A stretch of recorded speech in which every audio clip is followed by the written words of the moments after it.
You're live. We're on air. Is this plugged in? Is this mic on?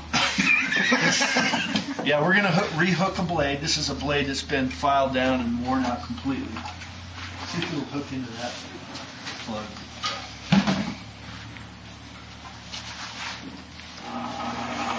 So you want to take that hook off completely. And try to keep the blade cool. You don't want to get it hot, so just gently take that edge away.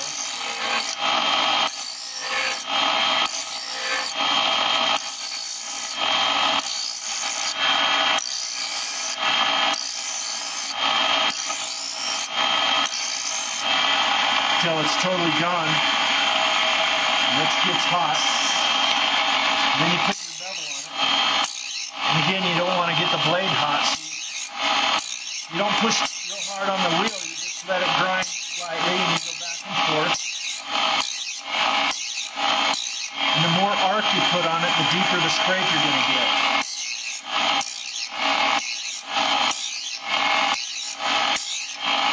This has got a fairly subtle arc, but I'm going to increase the arc a little bit because we want a deeper scrape on what we're doing.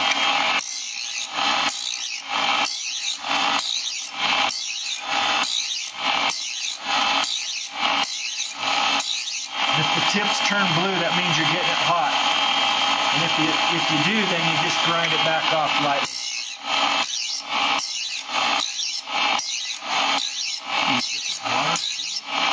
You can dip it in water if you wanted to, but you put a nice even bevel on it all the way across so it looks evenly. And it creates a little burr on the bottom. I like to take and just push the burr back up, and then real quick and lightly. One more time, I'll take that off. When you take the blade,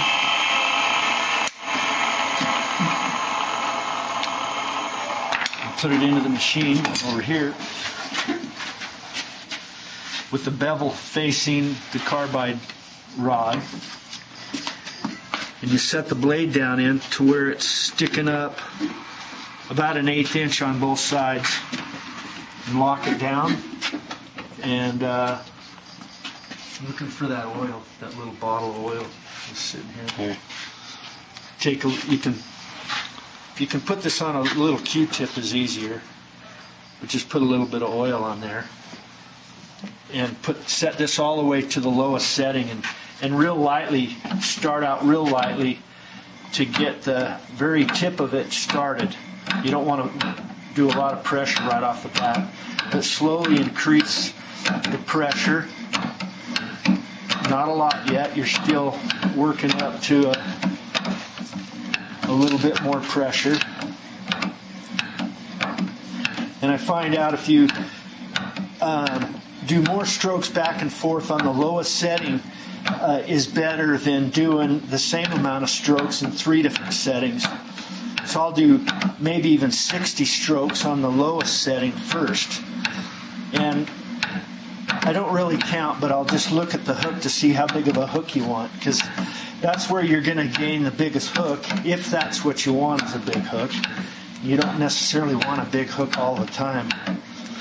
But I like to start out with the big hook, especially when we're going to go on a deeper scrape. And I'm increasing the pressure. And I kind of let up a little bit when I get to each end. I don't want to fold over these corners. So you kind of let up just a little bit, even though you can't see me doing that, but I am. And I let up a little bit in the middle, because you'll hook the middle over or even bend the blade down there if you put too much pressure. So you're going back and forth, and you just fatigue the metal over kind of slowly.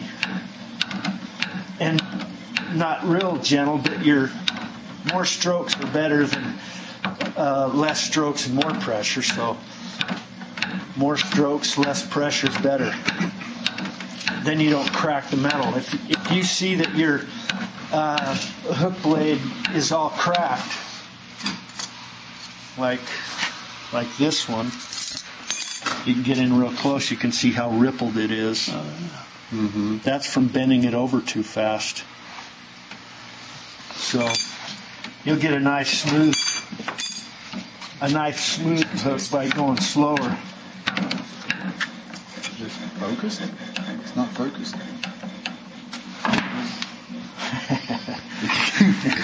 Tell everybody it's not focused. You just had too many. Look at it. One too many. No, it's the lighting. I need.